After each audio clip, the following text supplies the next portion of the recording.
जिस राम नाम महामंत्र का सुंदर गान करके बाबा भोलेनाथ विश्वनाथ काशी में विराज रहे हैं। काशी की महिमा राम नाम से ही है, विश्वनाथ बाबा की महिमा राम नाम से ही है। कैसे है, क्यों है? क्योंकि बाबा काशी में प्रत्येक व्यक्ति प्रत्येक मरने वाले जीवों के कान में राम बोलते हैं। इसी महामंत्र का जाप सदा शिव बैठ करके काशी में किया करते हैं। यह महामंत्र है महाराज।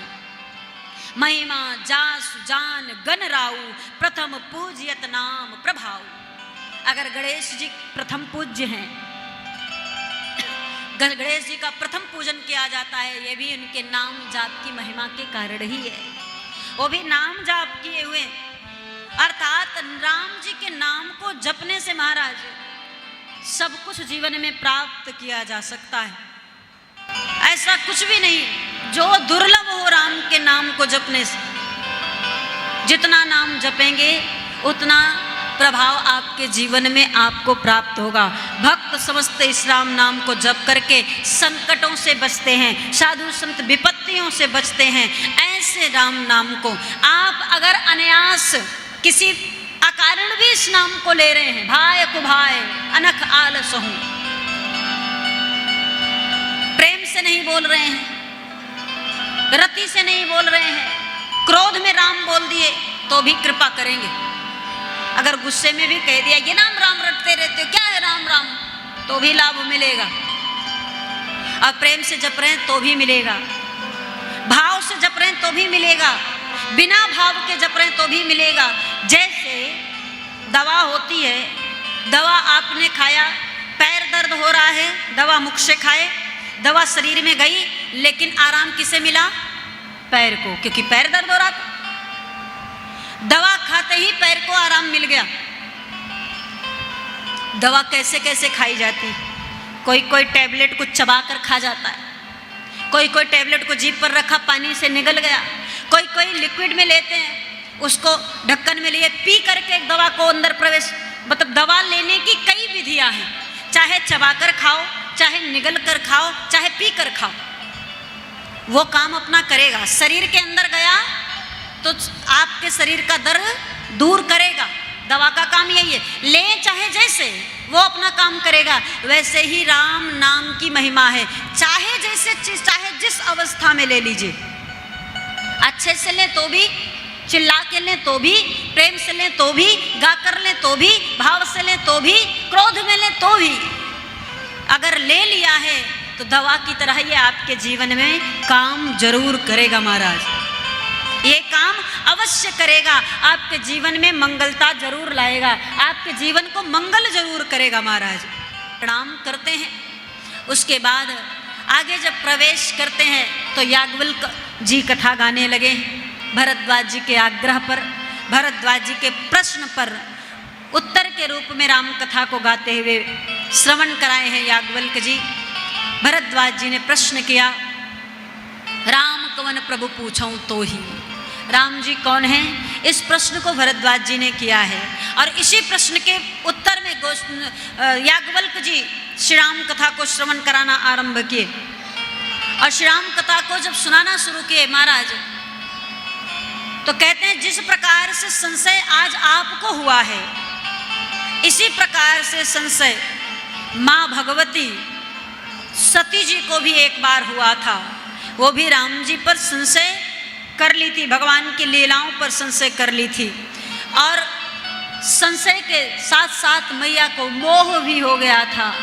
संशय और मोह के कारण माँ सती का प्राणांत हो गया महाराज। कथा में कुंभत जी के यहाँ आई, कथा सुनी नहीं। भगवान राम जी सामने थे, शिव के कहने पर भी पहचान न रही, प्रणाम न की। फिर उसके बाद भगवान श्री राम की परीक्षा ली। परीक्षा लेने के बाद शिव के पूछने पर कहती हैं कि मैंने परीक्षा नहीं लिया, झूठ बोली। उसके बाद भी भगवान शिव के बार बार मना करने के पश्चात भी मायके जाने की बार बार जिद करती रही मैया। और जब मायके गई तो वहां पर दक्ष प्रजापति भगवान शिव का अपमान करने के लिए ही इतना बड़ा आयोजन यज्ञ का किया। देखकर माँ भगवती सती से सहन नहीं हुआ और उसके बाद महाराज पति का परित्याग और पिता का अपराध, ये दोनों माँ सती का प्राण ले लिया। मैया ने विचार किया, पति ने तो त्याग दिया है और पिता ने इतना बड़ा अपमान हमारे पति का किया है। जिस पिता से जन्म ली वो पिता हमारे पति का अपमान कर रहा है, और जिस पति से ब्याह करके गई वो पति ही हमारा त्याग कर दिया, तो भला इस शरीर को धारण करके मैं क्या करूंगी। इसलिए माँ सती ने भगवान श्री हरि को हृदय में धारण करके योगाग्नि के द्वारा अपने शरीर को उसी यज्ञ मंडप में छोड़ने लगी, प्राणांत होने लगा। माँ श्री हरि से निवेदन करने लगी, प्रभु मैंने जीवन में बड़े अपराध किए, आप पर संशय, कथा पर संशय, और एक बार भी शिव जी का कहना नहीं मानी। ये सारे अपराध जो एकत्रित हुए, इन सारे अपराधों को मैं मानते हुए स्वयं को अपराधी मानकर आपके शरण में आई हूँ। और हमने सुना है नाथ कि शरण में आए हुए अपराधी को भी आप क्षमा कर देते हो। अगर वो शरणार्थी बनकर आ जाए, जीवन में कितना भी पाप क्यों ना किया हो, क्षमापति का स्वभाव है, कितना बड़ा भी अपराध क्यों ना हुआ हो, यदि चरण में आकर के बैठ गए तो आपको जरूर क्षमा कर देंगे महाराज। और आज सती जी कहती, प्रभु हम भी आपकी शरण में आए हैं, इतने सारे अपराध करने के बाद भी मैं आपसे क्षमा का अपेक्षा करती हूँ। मानसकार दर्शन कराया, माँ सती भगवान के सामने खड़ी क्षमा मांगते हुए एक वरदान भी मांग रही हैं कि प्रभु मैं अपराधी हूँ, अपराध को विचार कर एक वरदान दे दीजिए।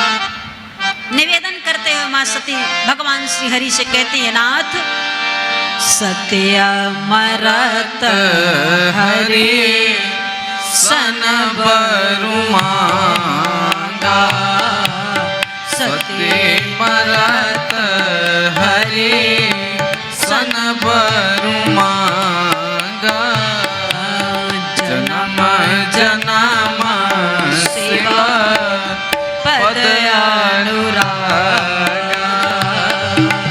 जन्म जन्म सेवा पद अनुरागा। मैया ने कहा कि हमारा प्राण जाने वाला है, मुझे प्राण जा रहा है, इसका कष्ट नहीं, फिर जन्म मिले फिर मरूं, फिर जन्म मिले फिर मरूं, कोई कष्ट नहीं, लेकिन जितनी बार जन्म लूं शिव की अर्धांगिनी बनकर जन्म लूं, बस इतना सा वरदान दे दीजिए। शिवदासी आज माँ के इस वरदान को मांगने के कारण ही भगवान श्री हरि प्रसन्न होकर मैया को वरदान दिए, और माँ सती से पार्वती के रूप में जन्म हिमांचल मैना के यहाँ ले रही है।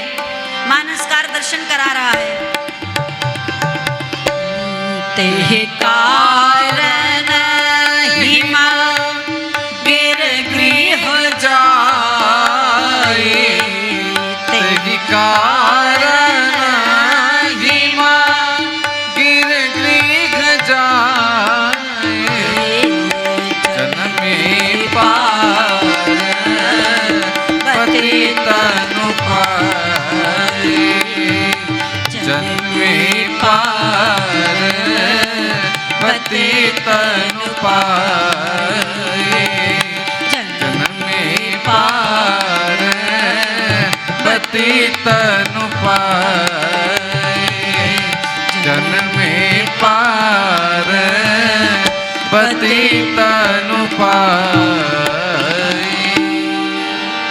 महाराज मैया भगवती बार बार सती जी रोते हुए निवेदन करती हैं, भोलेनाथ मैं मर भले रही हूँ, लेकिन मेरा जब जन्म मिले तो मैं शिव के चरणों में ही जाऊं, शिव की ही अर्धांगिनी बनूं, शिव के ही चरणों की सेवा करूं, उनके ही भजन करूं, उनके ही नित दर्शन करूं, उनकी ही दासी बनकर अर्धांगिनी बनकर जन्म लूं, बस इतनी कृपा कर दीजिए। माँ सती के निज अपराध को विचार करके श्रीहरि ने वरदान दिया, और वरदान में श्रीहरि ने कहा, वरदान दिया प्रभु ने, और वरदान के रूप में मैया कहती है, प्रभु जन्म हमें शिव की अर्धांगिनी बनकर लेना, लेकिन जन्म के लिए माँ बाप की जरूरत, तो मुझे माँ बाप जो चाहिए वो दक्ष प्रजापति जैसा नहीं चाहिए, क्योंकि सती के पिता दक्ष और दक्ष अहंकार की मूर्ति थी। लेकिन इस बार मुझे दक्ष जैसा पिता नहीं चाहिए। फिर कितने भी बड़े पद प्रतिष्ठा को प्राप्त कर ले, लेकिन उसमें अहंकार नहीं होना चाहिए। कोई भी पद मिल जावे पर अहंकार ना हो। हमारे माता पिता सरल हो, अहंकारी ना हो, शिव को प्रेम करने वाले, राम को ध्याने वाले हो। ऐसे माँ बाप के घर में मैं जन्म लेना चाहती हूँ। तब मैया का जन्म सती से पार्वती रूप में हुआ। हेमांचल पिता बने और मैना माता बनी। हेमांचल सबसे ऊंचे और सबसे शीतल है, कोई अभिमान नहीं। और मैना माँ है। मैना का अर्थ होता है, मैं का अर्थ अहंकार, अहम।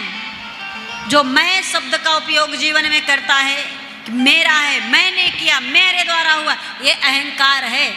जो अपनी गाय मैं करता रहे, वो जीवन में कुछ प्राप्त नहीं कर सकता। बकरियां भी मैं करती रहती हैं और एक दिन बलि का बकरा बन के चल जाती हैं। तो मैं करने से अच्छा है राम जी का गाओ।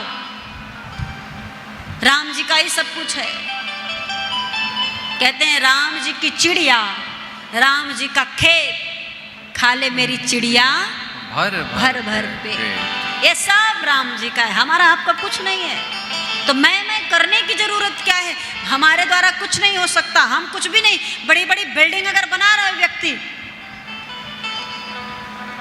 अगर बुद्धि ना दे, बल ना दे परमात्मा, तो क्या वो बिल्डिंग बन सकता है?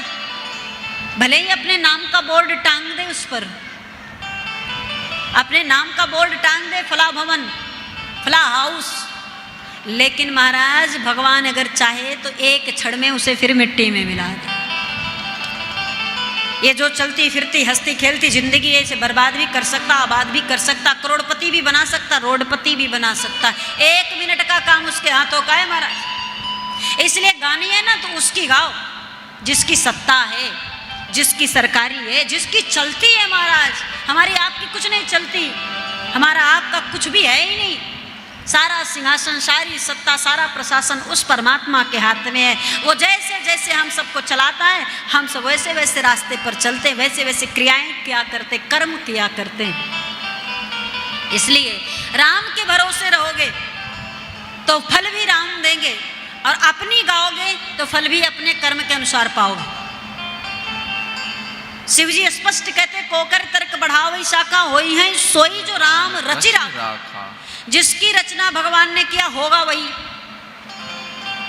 लेकिन आगे गोस्वामी तुलसीदास जी कहते, कर्म प्रधान विश्व करि राखा, जो जस करई सो तस फल चाखा। अब बताइए, होई है सोई जो राम रच राखा है, या जो जस करे सो तस फल चाखा है? बात दोनों विपरीत। हम जो करेंगे उसका फल हमें मिलेगा, कि जो राम जी रचना कर दिए उसका मिलेगा? तो इसका एक ही उत्तर है, जो राम के भरोसे है तो वो कोकर तर्क में रहेगा, राम जी की इच्छा के, राम जी के द्वारा दिए गए फल में संतुष्ट हो जाएगा, वो राम के पक्ष में रहेगा। जो राम की मानेगा, राम के भरोसे रहेगा, राम को अपना जीवन सौंप करके जिएगा, उसके जीवन में वही है सोई जो राम रचि राखा।